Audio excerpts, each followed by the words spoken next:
তো hello' friends, আজি আকৌ এটা নতুন ভিডিঅ'লৈ তোমালোক সকলোকে স্বাগতম জনাইছোঁ। আজি আমি আলোচনা কৰিম ক্লাছ 11 ইংলিছ ছাবজেক্টৰ দ্য ভইচ অফ দ্য ৰেইনৰ যিবিলাক ইম্পৰ্টেণ্ট কুৱেশ্যন আনচাৰ আছে আৰু এক্সামত আহি যাব পাৰে সেইবিলাক কুৱেশ্যন আনচাৰ গোটেই আলোচনা কৰিম। যিবিলাক ইম্পৰ্টেণ্ট কুৱেশ্যন আনচাৰ আছে গোটেই অল এভৰিথিং আলোচনা কৰিম। সেয়েহে তোমালোকৰ ভিডিঅ'টো স্কিপ নকৰাকৈ শেষলৈকে চোৱা আৰু পলম নকৰি এতিয়া ক্লাছটো আৰম্ভ কৰোঁ। তোমালোকে একদম ভিডিঅ'টো ভালদৰে চাবা হা। ইয়াৰ পৰা যিবিলাক কুৱেশ্যন আনচাৰ মই বাছি দিম তাৰ পৰাই এক্সামত আহিব আৰু একদম কমন কুৱেশ্যন হয়, একদম ভালদৰে চাবা আৰু কুইট নকৰিবা। তোমালোকে ইয়াৰ পৰা এক্সট্ৰাও চাবা, কিন্তু এইকেইটা একদম ইম্পৰ্টেণ্ট হয়। মই সেইকেইটা এইবিলাক দেখি দিম, এইকেইটা ৰিপিট হৈ আছে, বাৰে বাৰে এক্সামত আহি আছে। একদম ইম্পৰ্টেণ্ট যিকেইটা বাছি আনিছোঁ, যিবিলাক একদম ইম্পৰ্টেণ্ট সেইবিলাকে ইয়াতে আছে। কেইটামান কুৱেশ্যন আনচাৰ সেইকেইটা তোমালোকক বুজাই দিম মই এতিয়া একদম এক্সপ্লেইন কৰি, যাতে তোমালোক কনচেপ্টৰ জৰিয়তে এনচাৰটো মেমৰাইজ হৈ যায়। তোমালোকক সেনেকৈ বুজাই দিম। তো এতিয়া পলম নকৰি ক্লাছটো আৰম্ভ কৰোঁ। প্ৰথমতে 1 নম্বৰ কুৱেশ্যন কি কৈছে, 1 নম্বৰ কুৱেশ্যনটো কৈছে যে কি what does the phrases strange to tell mean. ইয়াতে এই শব্দটোৰ মিনিং খুজিছে। এনচাৰটোত কি কৈছে, there was a soft shower of rain falling and the poet ask it who he was. This question was more interactive and he perhaps never excited a reply, but when the rain answered him back, he was surprised and said what it was strong to tell. এই কুৱেশ্যনটোৰ আনচাৰটো এইখিনি আছিল। তোমালোকক মই অলপ বুজাই দিব চেষ্টা কৰিম এইখিনি, যাতে তোমালোকে বুজি পোৱা। অসমীয়াটো অলপ এক্সপ্লেইন কৰি দিওঁ।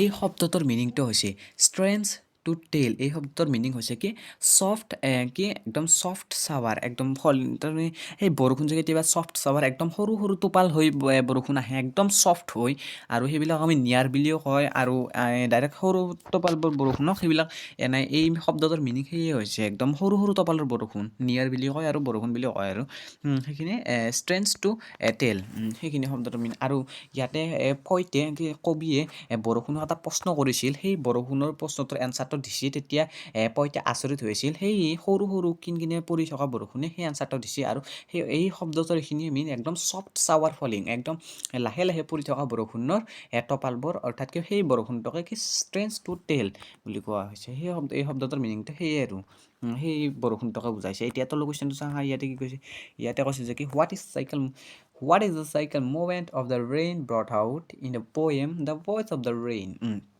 এই কুৱেশ্যনটো বাৰে বাৰে আহি আছে, একদম ইম্পৰ্টেণ্ট হয়। HS ফাৰ্ষ্ট ইয়াৰৰ 2011 বৰ্ষৰ কুৱেশ্যনটো আছে, 2015 বৰ্ষৰ কুৱেশ্যন, 2017 বৰ্ষৰ কুৱেশ্যনত আহিছে।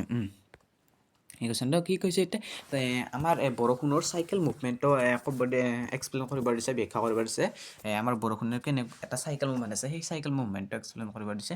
এনচাৰটোত কি কৈছে, এনচাৰটোত কৈছে যে কি the poet explain the cycle movement of the rain as the water vapour rises from the land and the bottomless sea to reach the sky. In the sky, it transforms to itself into clouds. After wandering to use clouds and descend to the earth in the form of rain.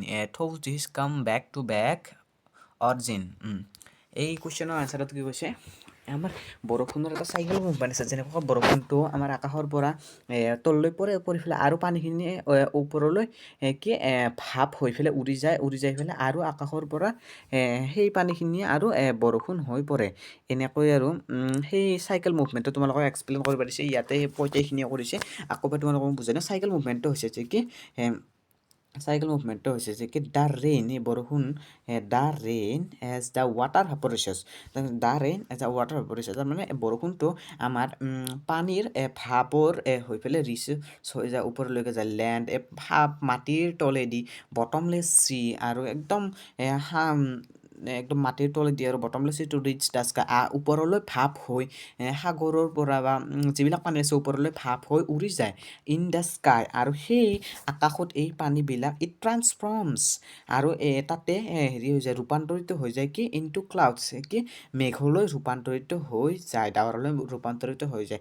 After ৱেণ্ডাৰিং, যেতিয়া সেই ক্লাউডছবিলাক তাতে জমা হ'ব, গোটেই মিলি যাব, তেতিয়া সেই ক্লাউডছবিলাক জমা হৈ পেলাই আৰু সেই ৰেইনখিনি আমাৰ হেৰিতে আমাৰ পৃথিৱীতে পৰিব আৰু বৰষুণ হিচাপত পৰিব আৰু এই প্ৰক্ৰিয়াটো বাৰে বাৰে হৈ থাকিব জাষ্ট এইখিনিয়ে কৈছে তাৰমানে বৰষুণৰ পানীটো আমাৰ পৃথিৱীত পৰি পেলাই আমাৰ সাগৰ আৰু মাটিবিলাকৰ পৰা পানীৰ ভাৱ হৈ পেলাই ওপৰলৈ উৰি যায় আৰু তাতে মেঘৰ সৃষ্টি হয় হৈ পেলাই আৰু পৰে এই প্ৰক্ৰিয়াটো তোমালোকক এক্সপ্লেইন কৰিব পাৰিছোঁ তো এইখিনি আছিলে এই প্ৰক্ৰিয়াটো একদম ইম্পৰ্টেণ্ট কুৱেশ্যন হয় তোমালোকে এই কুৱেশ্যনটো কোনো কাৰণতে নিদিবা একদম ইম্পৰ্টেণ্ট হয় এতিয়া তোৰ কুৱেশ্যনটো চাওঁ ইয়াতে কি কৈছে ইয়াতে কৈছে যে কি what does rain do day and night বৰষুণে ৰাতিক দিনে কি কৰে এই কুৱেশ্যনটো তিনিবাৰ আহিছে এইচ এছ ফাৰ্ষ্ট ইয়েৰৰ কি 2011 বৰ্ষত 13 বৰ্ষৰ 14 বৰ্ষত আহিছে যেনেকৈ বৰষুণে ৰাতিক দিনে কি কৰে the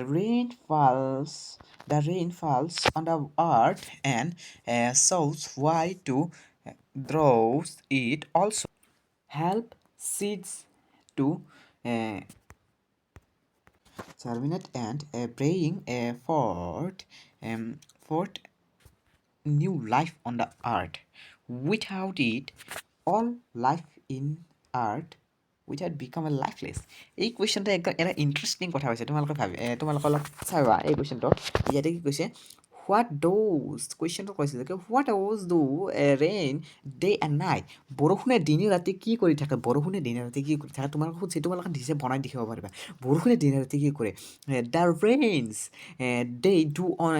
rains do day and night helps the seeds এই আমাৰ যি কিবা হেৰিবিলাক আছে বীজবিলাক আছে সেই বীজবিলাকক সহায় কৰে অৰ্থাৎ কি সেই বীজবিলাক উগুবলৈ অৰ্থাৎ সেই বীজবিলাক গছ হ'বলৈ সহায় কৰে আৰু আমাৰ পৃথিৱীখনক এটা নতুন জীৱন দান কৰে আৰু পৃথিৱীখন ক্লিন কৰে ধুই পেলাই ডাষ্ট লেয়াৰ্ছবিলাক যি আছে সেইবিলাক চাফা কৰে একদম আমাৰ পৃথিৱীখনক এটা নতুন লাইফ প্ৰদান কৰে সেই বৰষুণখিনিয়ে সেই বৰষুণখিনিয়ে দিনে ৰাতি আমাৰ পৃথিৱীখনক কি কৰে ধুনীয়া কৰি ৰখায় আৰু বীজবিলাকক উগাত সহায় কৰে আৰু আমাৰ পৃথিৱীখন একদম ক্লিন কৰি দিয়ে যাতে আমাৰ এই পৃথিৱীখনে এটা নতুন লাইফ লাভ কৰে আৰু বৰষুণ নহ'লে আমাৰ এই পৃথিৱীখনৰ কি লাইফ একদম লাইফলেছ হৈ যাব কোনো জীৱনৰ হেৰি নহয় হৈ যাব জীৱনৰ কোনো নাথাকা হৈ যাব আৰু একদম লাইফলেছ যেতিয়া আমাৰ বৰষুণ নহয় এই কুৱেশ্যনটো তোমালোকে একদম ভালদৰে বুজি পালাই এতিয়া তলৰ কুৱেশ্যন চাওঁ ইয়াতে কি কৈছে ইয়াতে কৈছে যে কি why is the rain so' essential on the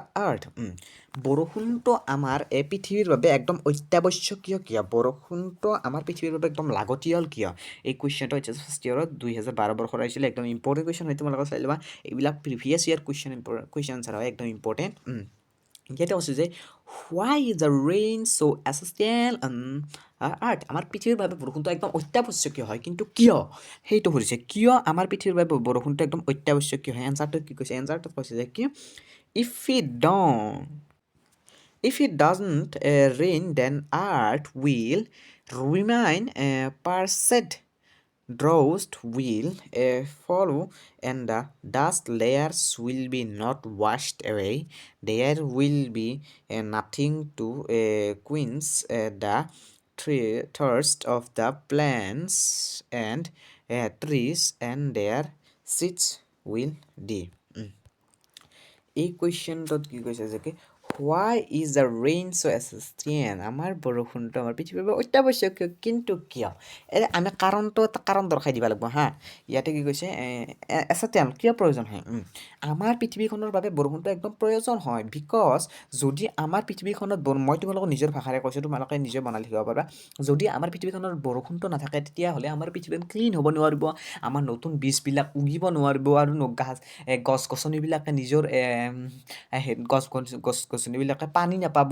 আৰু আমাৰ পৃথিৱীখনত যিবিলাক ডাষ্ট লেয়াৰ্ছ আছে আমাৰ পৃথিৱীখনত যিবিলাক মইতা আদি একদম বেয়া বদমাল আছে সেইবিলাক একদম ৱাছ হ'ব নাপাব নট ৱাছড আৰু আমাৰ পৃথিৱীখন একদম ক্লিন হ'ব নাপাব অৰ্থাৎ আমাৰ পৃথিৱীখন একদম লাইফলেছ হৈ পৰিব যাতে বৰষুণ নহ'লে আমাৰ গোটেই পৃথিৱীখন একদম লাইফলেছ হৈ পৰিব কাৰণ সকলো বস্তুতে পানীৰ প্ৰয়োজন সেইবাবে আমাৰ পৃথিৱীখন লাইফলেছ হৈ পৰিব জাষ্ট তোমালোকে এইখিনি বনাই পেলাই লিখিবা তোমালোকে এই এনচাৰটো হৈ যাব তোমালোকে নিশ্চয় বুজি পালা আমাৰ পৃথিৱীখনৰ বাবে বৰষুণটো একদম অত্যাৱশ্যকীয় বৰষুণটো লাগতীয়া আমাৰ পৃথিৱীখনৰ বাবে বৰষুণ নহ'লে আমাৰ পৃথিৱীখন একদম লাইফলেছ তোমালোকে বুজি পালা কিন্তু তোমালোকে নিজে লিখিবা একদম ইম্পৰ্টেণ্ট আমাৰ বাবে বৰষুণটো so' essential in the earth on the earth এতিয়াতো নেক্সট কুৱেশ্যন হা নেক্সট পেজলৈ ইয়াতে কি কৈছে এতিয়া 4 নম্বৰ কুৱেশ্যনটো আলোচনা কৰোঁ কৰিলোঁ এতিয়া 5 নম্বৰ কুৱেশ্যন চাওঁ ইয়াতে কি কৈছে describe the cycling movement of the rain এই কুৱেশ্যনটো আমি অলপমান আগতে পঢ়ি আহিলোঁ তোমালোক এইটো কুৱেশ্যনটো জানে এই কুৱেশ্যনটো আৰু তোমালোক তথাপিও একবাৰ এনচাৰটো এক্সপ্লেইন কৰি দিওঁ যাতে তোমালোকৰ একবাৰ ৰিপিট হৈ যায়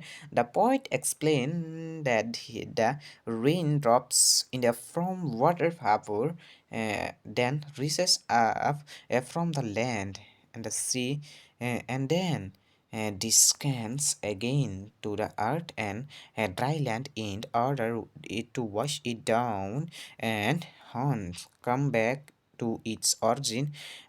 This is cyclic movement explained by poet. তাৰমানে তোমালোকে আগৰ কুৱেশ্যনটো এনচাৰটো লিখিলে হ'ব এতিয়া অলপমান কঠিনভাৱে আছে তোমালোকক আগতে বুজাই দিছোঁ সেইখিনি লিখিলে হৈ যাব এতিয়া তলৰ কুৱেশ্যন চাওঁ ইয়াতে কৈছে যে তাৰমানে এই কুৱেশ্যনটোৰো এটা ভাগ আছে এই কুৱেশ্যনটো যে দিছে এই কুৱেশ্যনটো আমিতো আগতে চাইছোঁৱেই এই কুৱেশ্যনটো আমি বৰষুণৰ চাইকেলিং মুভমেণ্টটো অৰ্থাৎ ৰেইনৰ চাইকেলিং মুভমেণ্টটো ডেছক্ৰাইব কৰিছোঁ এই কুৱেশ্যনটো দিয়াৰ লগে লগে এতিয়া আৰু কেইটামান সৰু সৰু কুৱেশ্যনো দিছে এই ইয়াতে সৰু কেইটামান কুৱেশ্যন দিছে 5 নম্বৰ কুৱেশ্যনটো দিছে ইয়াতে এইটো এনচাৰটো আছে কিন্তু ইয়াৰ মাজতে আৰু কেইটামান সৰু কুৱেশ্যন দি গৈছে সেইকেইটাত কি কৈছে ইয়াতে কৈছে যে আই নম্বৰ কুৱেশ্যনটো কৈছে যে পাছৰ where do these lines occur এই বৰষুণৰ লাইনবিলাক যি আছে এই আমি যি পঢ়িলোঁ এতিয়া এইবিলাক লাইন ক'ৰ পৰা লোৱা হৈছে এইবিলাক লাইন লোৱা হৈছে ক'ৰ পৰা আমাৰ দিছ lines occur from the voice of the rain এই কবিতাটোৰ পৰা এই লাইনবিলাক লোৱা হৈছে কি দ্য ভইচ অফ দ্য ৰেইনৰ পৰা এই লাইনবিলাক অকৰ কৰা হৈছে আৰু লোৱা হৈছে এতিয়া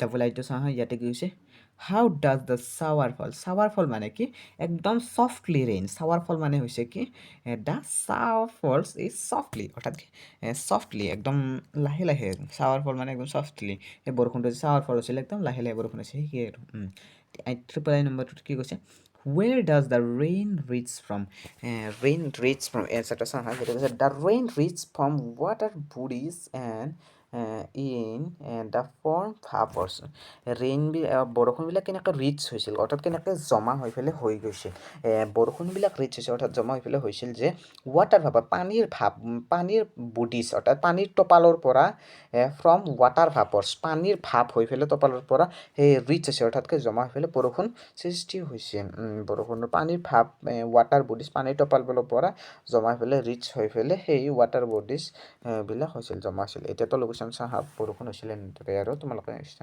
বুজি পালা নিশ্চয় এইটো এতিয়া লোকেশ্যন চাহ ইয়াতে কৈছে যে find a word in the pages that refers to something that cannot be touched ইয়াতে এটা শব্দ বিচাৰিব দিছে যিটো শব্দৰ মিনিংটো হ'ল কেনট বি টাচ তাৰমানে কোনো এটা বস্তু স্পৰ্শ কৰিব নোৱাৰা তাৰমানে নট টাচড যাতে কোনো এটা বস্তু নট টাচ অৰ্থাৎ কি এই পেজখনত এটা শব্দ বিচাৰিব দিছে আমি যি ওপৰত পঢ়িলোঁ এই পেজখনত এটা শব্দ বিচাৰিব দিছে সেই শব্দটোৰ এনচাৰটো হ'ব লাগিব নট টাচ এনচাৰ মানে কি মিনিংটো হ'ব লাগিব কি নট টাচ তাৰমানে স্পৰ্শ কৰিব নোৱাৰা চুব নোৱাৰা সেই শব্দটো হৈছে কি ইম্পালপেবল সেই শব্দটো ইম্পালপেবল মানে কয় স্পৰ্শ কৰিব নোৱাৰা অৰ্থাৎ টাচ কৰিব নোৱাৰা চুবাও নোৱাৰা এই পেজেছখনৰ পৰা বাছি অনা হৈছে এই শব্দটো এইটো তলৰ কুৱেশ্যন চাওঁ ইয়াতে কৈছে যে কি why does the rain describe itself the poem of the earth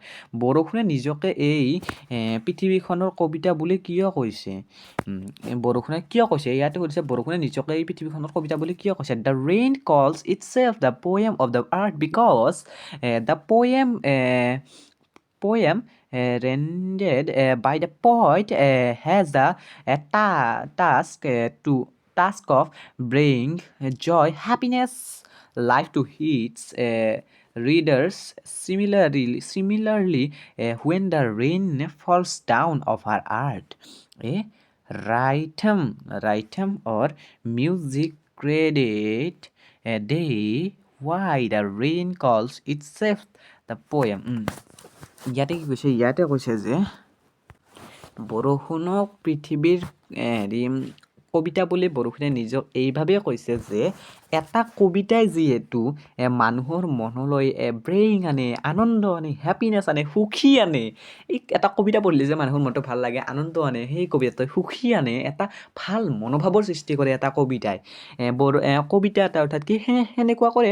আৰু আমাৰ বৰষুণটো মানুহৰ মনলৈ এটা কি চিমিলাৰলি হেৰি আনে, হেপী আনে, জয় আনে, আনন্দ আনে বৰষুণটো। সেইবাবে বৰষুণে নিজকে পৃথিৱীৰ কবিতা বুলি কৈছে। যেনেকৈ কবিতাই মানুহৰ মনলৈ আনন্দ, সুখ, ভাল ভাৱনা আনে আৰু বৰষুণটো সেনেকৈ মানুহৰ মনলৈ ভাল ভাৱনা আনে। সেই আৰু চিমিলাৰলি একেই। ইয়াত তলৰ কুৱেশ্যন চাহা V8 ইয়াতে কি কৈছে? ইয়াতে কৈছে যে কি what does the poet ask the rain? পইটে কবিয়ে বৰষুণৰ পৰা কি বিচাৰিছে? The poet ask the rain about his identity. কবিয়ে যে বৰষুণক এটা প্ৰশ্ন কৰিছিল বৰষুণৰ ভাষাত, হোৱাট আৰ দাও বুলি কবিয়ে বৰষুণক এটা প্ৰশ্ন কৰিছিল। আৰু সেইটোৰ ডাইৰেক্ট মিনিংটো হৈছে আমাৰ ইংলিছত হু আৰ ইউ? তুমি কোন? সেই বুলি বৰষুণক কবিয়ে প্ৰশ্ন কৰিছিল ইটছ আইডেণ্টিটি। তাৰ নিজৰ আইডেণ্টিটিটোৰ বিষয়ে বৰষুণক কবিয়ে প্ৰশ্ন কৰিছিল।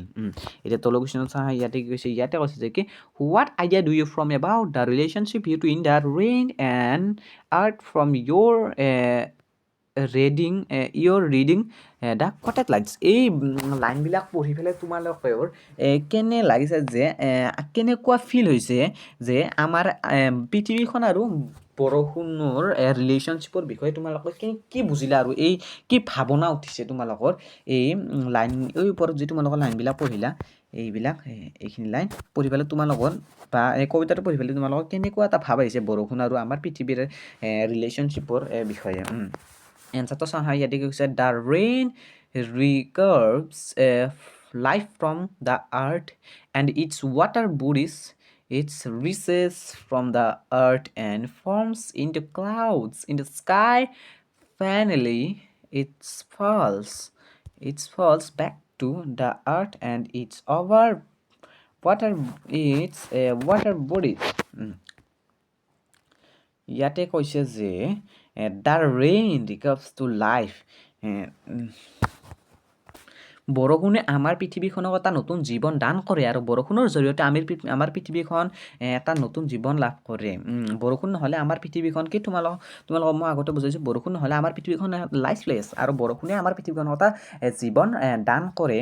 জাষ্ট তোমালোকে এইখিনি অলপমান পকাই বনাই পেলাই লিখিব লগা, আৰু ইংলিছত অলপমান লিখিলে নম্বৰ পায়। তোমালোকে একদম এটা শব্দ লিখিলেও তোমালোকে নম্বৰ পাবা ইংলিছত, আৰু একদম এইটোৱে ভাল ইংলিছৰ। সেয়ে তোমালোকে যিবিলাক এনেই মনত আহে বনাই লিখিব পাৰিবা। ইয়াতে কৈছে যে আমাৰ আৰ্থ আৰু ৰেইন অৰ্থাৎ বৰষুণৰ ৰিলেশ্যনশ্বিপৰ বিষয়ে কৈছে। আৰ্থ আৰু বৰষুণৰ ৰিলেশ্যনশ্বিপটো একদম লাগতীয়াল হয়। অৰ্থাৎ কি বৰষুণটো যেতিয়া নহয় তেতিয়া আমাৰ পৃথিৱীখন একদম লাইফলেছ হৈ পৰিব। বৰষুণ থকাহে আমাৰ পৃথিৱীখন ভালে আছে। যদি বৰষুণ নহয় আমাৰ পৃথিৱীখন লাইফলেছ হৈ পৰিব। আৰু বৰষুণে আমাৰ চিডছবিলাক গ্ৰ' হোৱাত সহায় কৰে আৰু আমাৰ গছ গছনিক নতুন জীৱন দান কৰে আৰু গোটেই পৃথিৱীখনৰ ডাষ্ট লেয়াৰবোৰ ক্লিন কৰে এণ্ড নিউ লাইফ গিভছ। নতুন এটা লাইফ দান কৰে। জাষ্ট এইখিনিয়ে তোমালোকে বনাই পেলাই লিখিবা, পৃথিৱীখনে বৰষুণৰ জৰিয়তে এটা নতুন জীৱন লাভ কৰিছে। এতিয়া নেক্সট কুৱেশ্যন চা, তোমালোকে এই পেজখনত থকা এইখিনি কুৱেশ্যনটো বুজি পালে। আমি 5 নম্বৰ কুৱেশ্যনটোত জাষ্ট এইখিনিয়ে সুধিছে, চাইকেল মুভমেণ্টটো সুধিছিল আৰু এনচাৰটো তাতে আছে। আৰু তাৰে লগত জড়িত এই 7টা কুৱেশ্যন, তাৰে লগত জড়িত এই 7টা কুৱেশ্যন সৰু 1 নম্বৰী 2 নম্বৰী জাষ্ট এইখিনি আছিল। এই পেজখনত 5 নম্বৰ কুৱেশ্যনৰে এইখিনি তোমালোকে বুজি পালা। এতিয়া নেক্সট পেজখনত যা হা, ইয়াতে কি কৈছে? ইয়াতে 2টা কুৱেশ্যন আছে। 6 নম্বৰ কুৱেশ্যন কি কৈছে? ইয়াতে কৈছে যে write your own words what the rain speak about itself. এইটো HS ফাৰ্ষ্ট ইয়াৰৰ 2019 বৰ্ষত আহিছিল। ইয়াতে কি কৈছে? কুৱেশ্যন সুধিছে যে কি তোমাৰ ভাষাৰে নিজে লিখা ৰেইন স্পীক, ৰেইনে নিজকে কি বুলি কৈছে তোমাৰ ভাষাত নিজে লিখা তুমি।